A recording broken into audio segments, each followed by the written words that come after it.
Welcome to PM Ready, your guide to becoming PMP certified. Welcome to part 2 of the lesson on procurement management documents. Now we have 3 main types of bid documents that are mentioned in the PMBOK guide. There are many others out there in the industry, but these are the 3 basic ones that we'll go over. They are the request for information, the request for quotation or request for quote, and the request for proposal. The request for information is usually used when a buyer needs more information about the goods and services that they might be able to get from some potential sellers. Normally this will follow a format that you can use to compare the different offerings of different sellers. And it's used early on and primarily to gather more information to help you make a decision about where you want to go with this potential project and what steps you'll need to take next.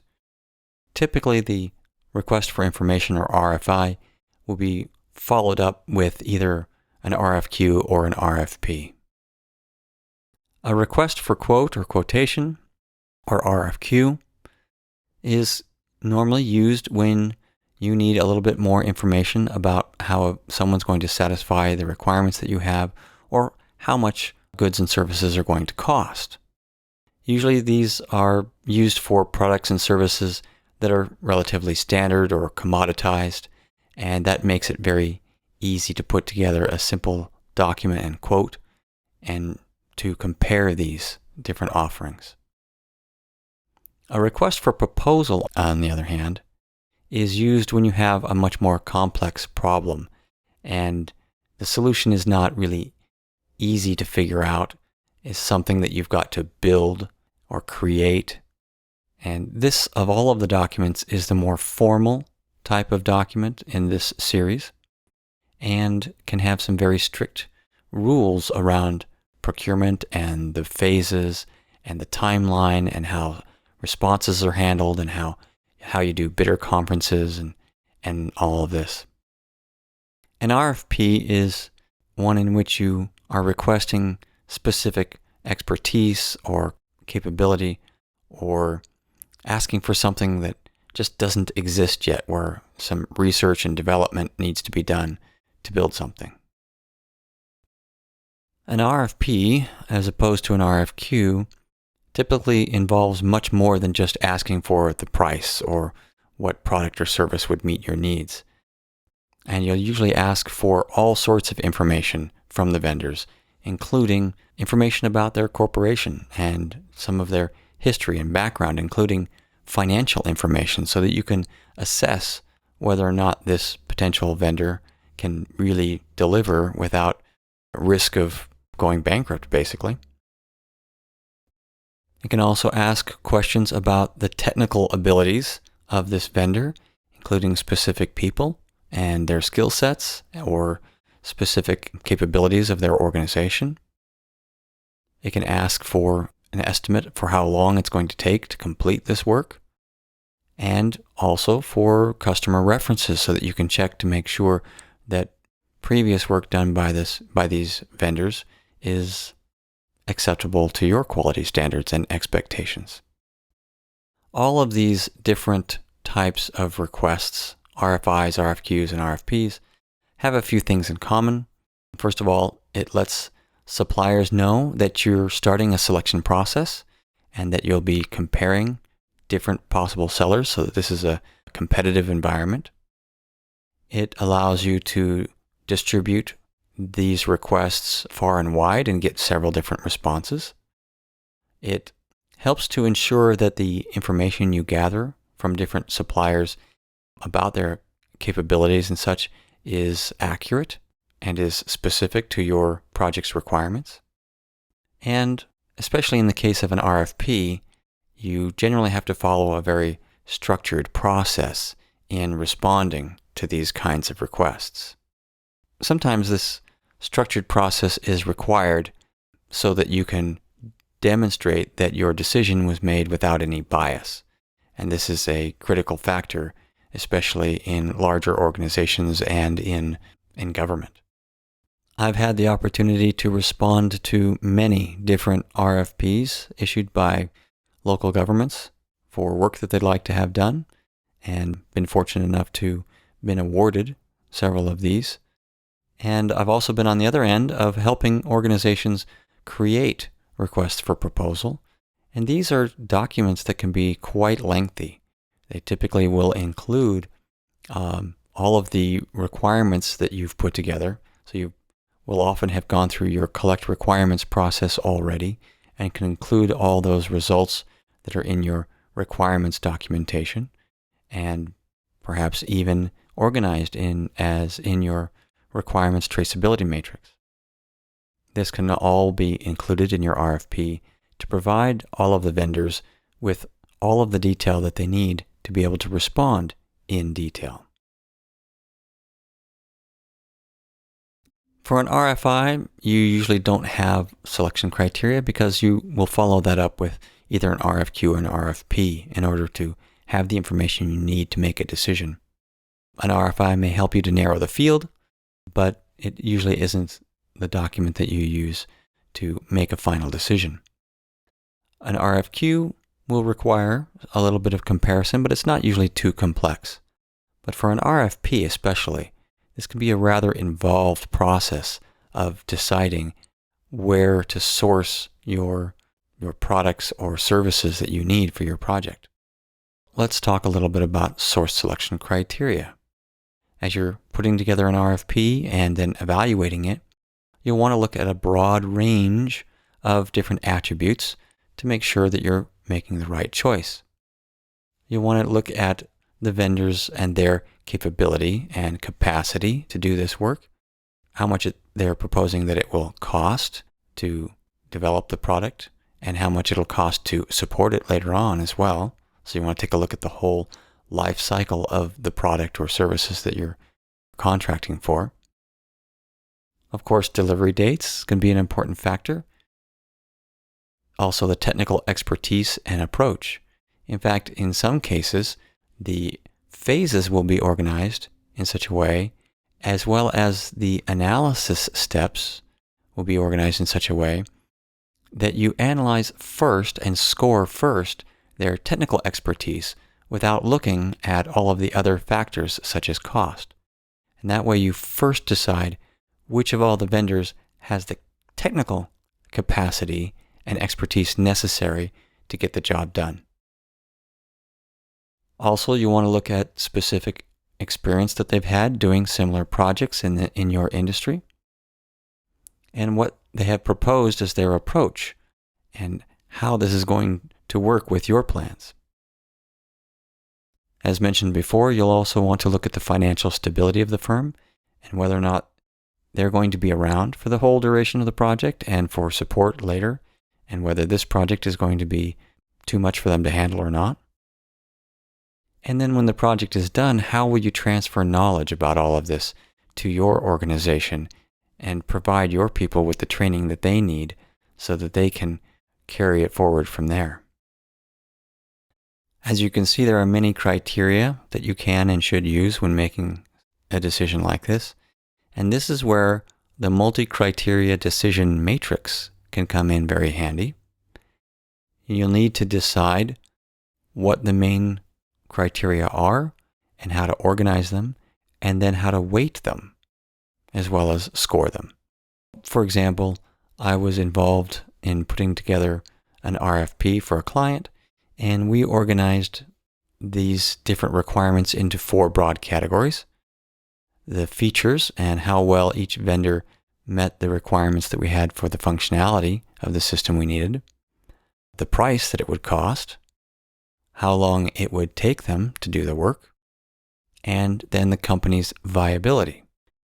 We went through all of the different stakeholders and agreed on how we would measure each of these, and then we also agreed on the relative weightings of these, how much of this total score and decision was based on features versus price versus time frame versus company viability. And we put all that into a rather large spreadsheet. And then when we got the responses back, we did the evaluation, plugged in all the numbers, and the final results came out. And we use those final results to present all of this information to the key stakeholders and to make a decision.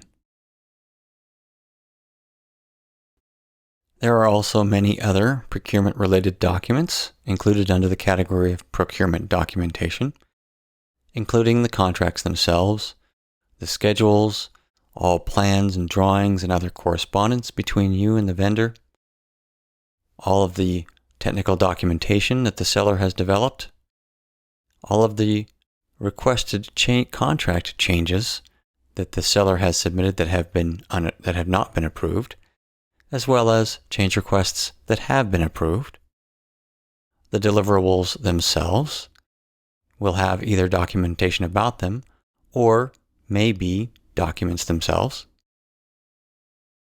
All of the seller performance reports and warranties, all of the results from all of the inspections that were required by the contracts, as well as all of the financial documents like invoices and payment records that are in your procurement system. All of these are included as project documentation. In addition to contracts, there are several other types of agreements that are relevant to several of the project management processes and to procurement in particular. These include service level agreements, memoranda of understanding or MOUs, memoranda of agreement or MOAs, and purchase orders, abbreviated PO. Let's take a closer look at each of these. A service level agreement is a contract between a service provider and the end user that defines the level of service expected from the service provider.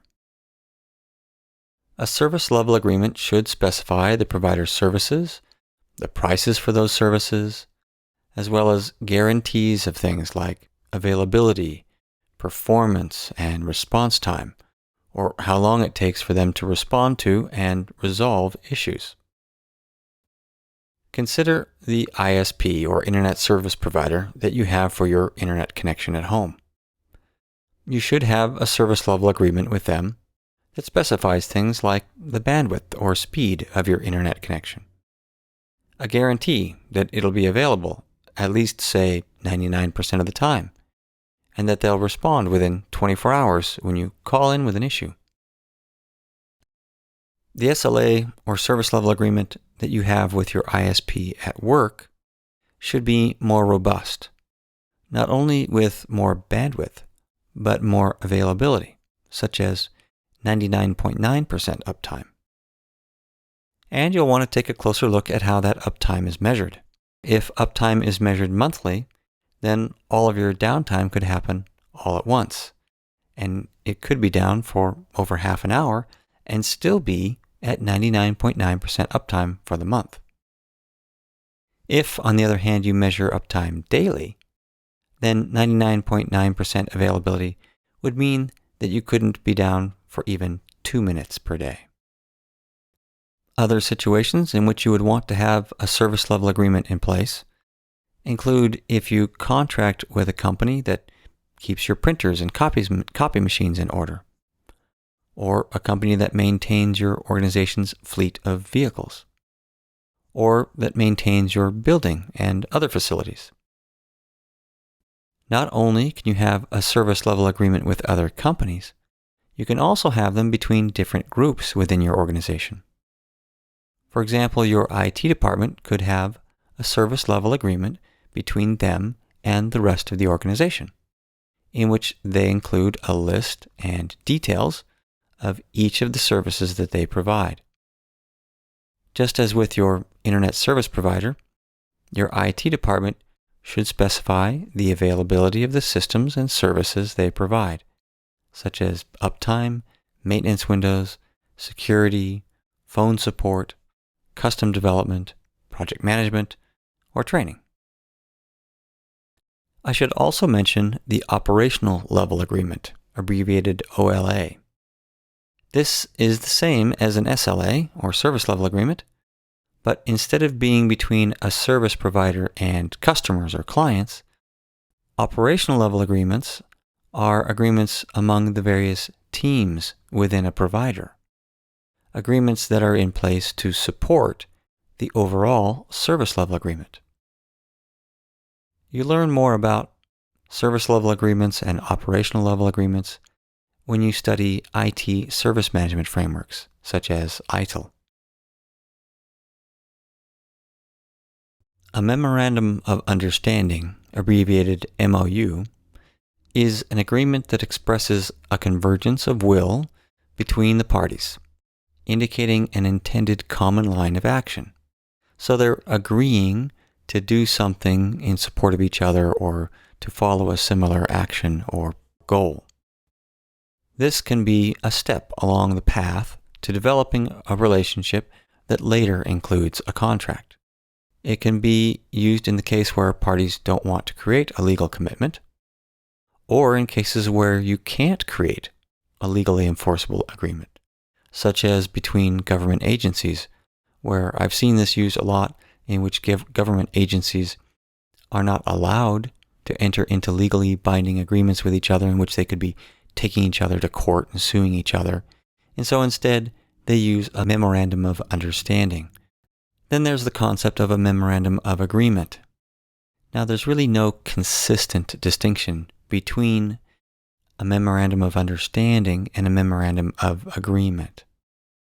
However, you should check with your organization or industry and take a look at the content of a memorandum of agreement.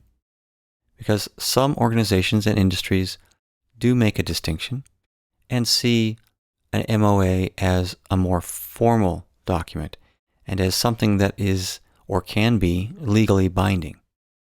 But others just use these terms interchangeably or without any real distinction. Check with your organization and industry to see what these mean for your projects.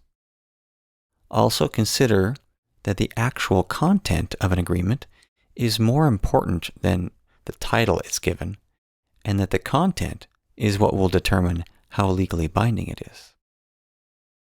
A purchase order is a type of agreement that is typically used for smaller, more routine, more commoditized products and services, like for purchasing products or services from pre-approved vendors. Things like office supplies or maintenance supplies or other training services. A purchase order is an offer issued by a buyer to a seller, and it includes the details of the products or services that the buyer wants to buy, including the price. This is a common procurement method and is typically supported by ERP or accounting systems. It will typically include a pre-approved vendors or suppliers list that you can choose from in the system, and the system will usually enforce purchasing limits. For example, if I'm a manager, I may have a limit of, say, $10,000 that I can spend in any one quarter on training for my team. The system would enforce that limit and prevent me from spending more than that amount during that time period. Now, a purchase order is not a contract until the offer has been accepted by the seller. Up until that point, it's been approved internally within the buyer's organization, and all of the rules have been applied, and it's cleared all of those hurdles, but it's not a binding contract until after the offer is accepted by the seller, and then it is a contract. Finally, we come to the contract, which is the type of agreement you normally think of when you think of procurement. Contracts are formal legal documents that require in-depth knowledge of local laws and courts. As a project manager, you're not expected to be a legal expert, and you should work with experts in your procurement department in order to craft the contracts you need for your project, as well as to understand contracts and other agreements that could affect your project. However, you should know enough about contracts to be able to collaborate with legal experts and ensure that they provide you what they need and that you are doing what you need to do in order to be compliant with any existing contracts and other agreements. A contract is a mutually binding agreement. It obligates the seller to provide products, services, or results, and obligates the buyer to compensate the seller. It represents a legal relationship that is subject to remedy in the courts. In other words, it is legally binding. And that's it for part 2.